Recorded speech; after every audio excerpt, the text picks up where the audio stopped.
So operant conditioning. This is really what we're talking about when we're talking about training. So we can actually build behaviors through operant conditioning, and we can actually decrease or eliminate behaviors with operant conditioning.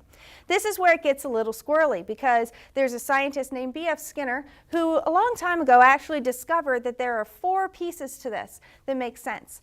And those words now are very commonplace, but not everyone understands them. So we're going to talk about those words today. So the first one is positive reinforcement. And that's the one you want to pay the most attention to, because that's going to actually build the behaviors that you want. So for instance, we're going to add positive, something good, reinforcement, to make sure the animal does the behavior again. So if I'm actually training a dog, I would like the dog to sit. When the dog sits, I'm going to add the treat, so it's more likely the dog will sit again to get the treat. Maybe it's sitting to get the pet. Maybe it's sitting because it wants you to toss that ball. But in any case, you're going to add something that the animal enjoys.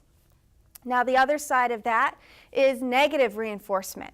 Now, this one is very difficult to understand sometimes, but if we think negative, again, is subtracting, or we're removing something from the environment so that we want to increase a behavior.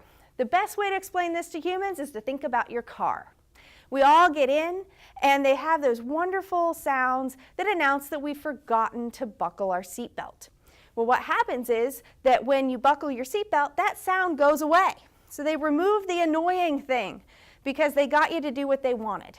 So what happened is they add those annoying buzzes and beeps to your car, and lo and behold, the humans start wearing their seatbelts way more frequently.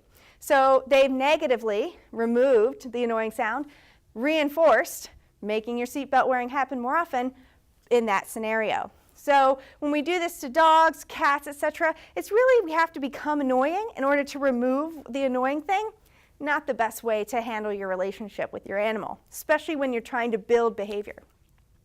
Now, there's other quadrants that are still left. We have one called positive punishment. That one is actually probably the most damaging to your relationship, and unless there's a serious safety concern, you'll want to avoid it at all costs. But this one is very common to humans. We like to use it a lot. So that is adding something positive to the situation, okay, so positive punishment, to decrease a behavior. So punishment means we're getting rid of something. We're making it happen less intensely or just eliminate it completely. The problem with that is you have to add something bad in order to make that happen. If you add something bad to the situation, then you're the bearer of bad things.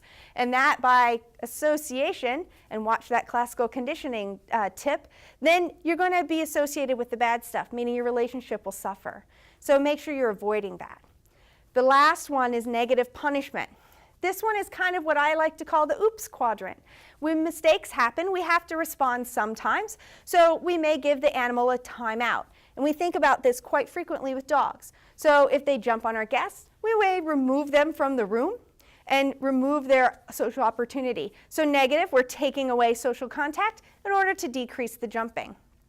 We'll bring them back in on leash. We're going to ask them to sit, and just like in that positive reinforcement we started out with, then teach them what the behavior is that we'd like to have them happen. So if you're going to use those quadrants, focus on positive reinforcement first and foremost, and at least 90% of your time, and then negative punishment when you have an oops, because sometimes things happen. If you really want to work on your relationship, you're going to avoid positive punishment, and you're going to avoid negative reinforcement, and any tools that might use those types of quadrants to teach. So those are your 4 quadrants in learning theory and operant conditioning. If you have any questions, there's always lots of places on the web to go look, but if you go look up anything about B.F. Skinner, he's the main man, so you can look and see what he has to say about it.